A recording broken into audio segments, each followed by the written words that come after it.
Welcome back to Force Education. This is Zed. Today, we're going to be talking about Camber Energy, going with the ticker CEI. Now, in this video, we're going to try to find as much due diligence additional as possible, and then going on with technical analysis and what I think about this one. So without further ado, let's jump right into this one.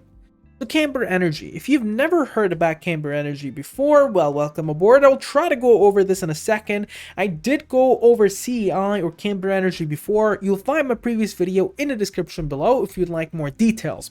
But in short, it's a company that is involved in both assets relating towards oil and gas, and they're trying to divest a little bit into carbon capture systems and technology.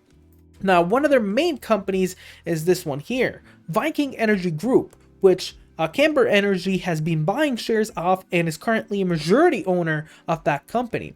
Now, Viking Energy Group has two main assets: the onshore Gulf Coast division, which is basically through wholly owned subsidiaries. Viking owns a working interest in multiple oil and gas fields across Texas, Louisiana, and Mississippi. Properties include over 145 active conventional oil and gas wells, along with several development prospectus utilizing hundreds of miles of 3D seismic data and proprietary seismic reprocessing and AVO analysis of the final data. Also, multiple up dip proven field locations have been high graded and can be drilled and completed. The company has utilized 3D seismic data for majority of its assets, and management has identified and vetted numerous future drilling locations, mainly infill drilling and behind pipe. The properties produce hydrocarbons from known reservoirs or sands on the onshore Gulf Coast region. So all of Viking Gulf Coast assets are managed by its subsidiaries, including Petrodome Operating LLC. So it's kind of almost like a hierarchy in that sense. The ones at the top, we might actually assume that it's CEI, Camber Energy.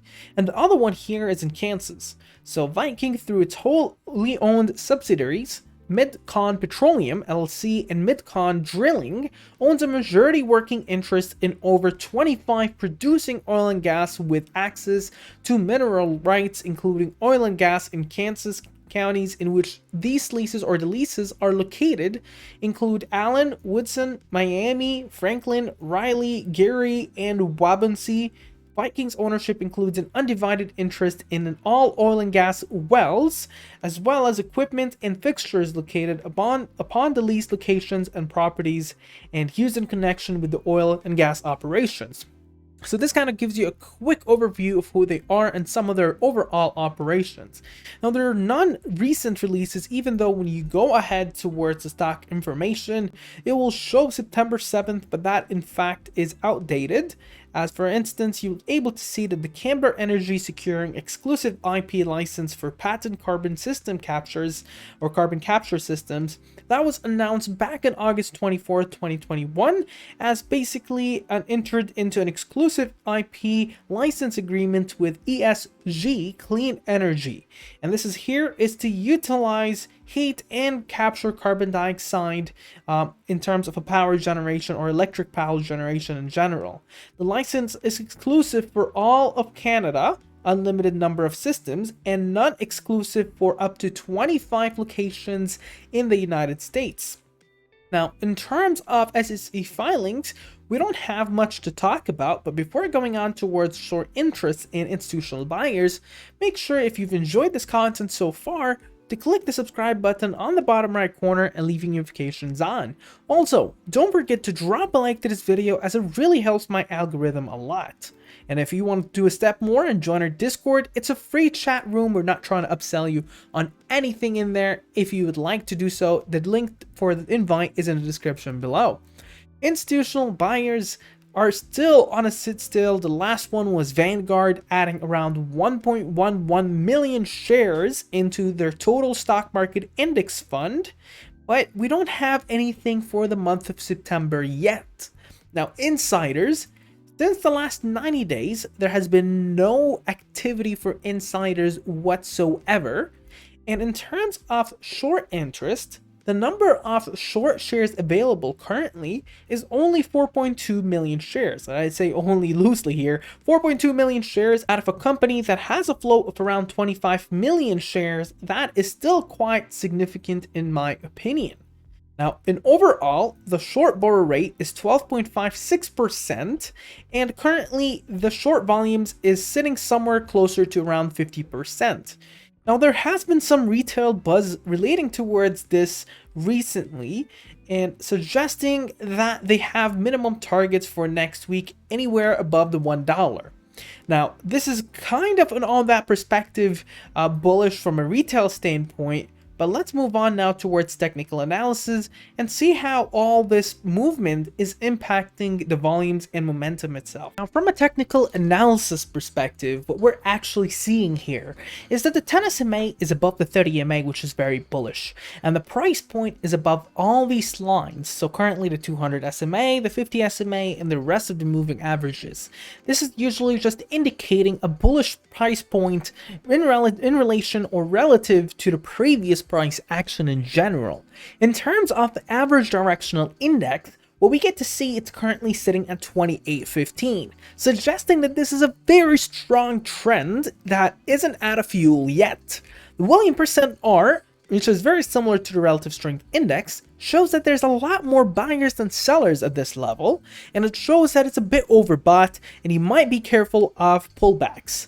And in terms of MACD and momentum, both are showing a very bullish, strong momentum moving forward, and this one is still going on with a swing with no sign of stabilizing or dropping back. Now, in terms of stochastic fast and stochastic slow, now, the stochastic fast is suggesting to be careful because this might be some time to sell if you're coming in from the 33 cents. So consider selling. That's based on the fast. Now, on the slow, the percent K slow is saying the same thing, but the percent D slow is saying give it a couple of days, you might be able to get a better deal out of this, and it could be a week. Now, in terms of the volumes, there's more interest. Today's volume is higher than the previous day.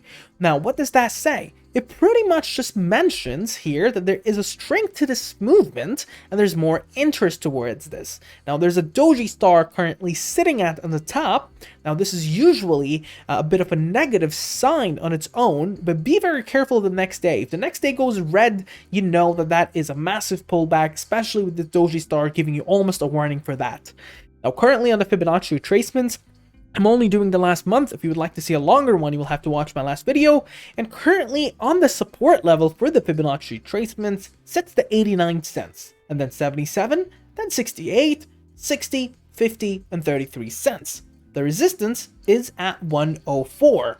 Now, if we were to go ahead with just price line actions, we're able to see there is a resistance at the 98 cents, 102, and 104. The current supports sits a very strong support at the 95 cents, then 92 cents, then 90 cents, then going down to 89 cents, 85 cents, 80 cents, 77 cents, 73 cents, around 69 cents, and 67 cents, followed by 60 cents, 55 cents, 53 cents, going down to 51, and then a drop down to 48, down to 46, and then down to 42, and then it feels like an almost 40 cents, 38, almost 2 cents down, 36, all the way to 33 cents. Comes to the question, Ed, what do you think about this one? Well, honest opinion out of here, if you bought from 33 cents, start considering selling out as you go upwards. That means you're going to guarantee yourself some profits. And even if you bought somewhere around 50 cents, it might be nice to cash out a little bit on the 100%. And then as it goes upward, you can continue selling your limits. Now, there might be a pullback at some point soon in the future or later on, and we cannot tell how much that is. What we can see here is that volumes are increasing. You're getting a doji star, which is showing buying and selling are almost at an exact same limit, indicating that it can snap in either direction, and usually after this massive movement, the snap is in the opposite direction. So keep that in mind. I would consider starting selling, but if you hold on, there's a higher risk and higher reward involved with this one. What do you think about the sticker? Make sure to mention down in the comments below. Share, subscribe, and like, and have a wonderful day. Now, if you're still here on this video, make sure to drop down below and join our Discord. We have a lot of different things going on, including, for instance, members that gives picks for free. It's not pump and dumps, we just things we think about, swings, etc. We also have really exciting bots. You can actually use those ones. For instance, we're just testing out this bot, for instance, that gives you Fibonacci resistance points, activities, etc. And we have a bunch of free things, totally free. We run on tips here, and you can ask me questions, suggest stocks, etc. It's a really nice community that has been growing up very fast at a very good rate, and it's totally free. If you would like to join that one, feel free to do so in the description below, and have a wonderful day.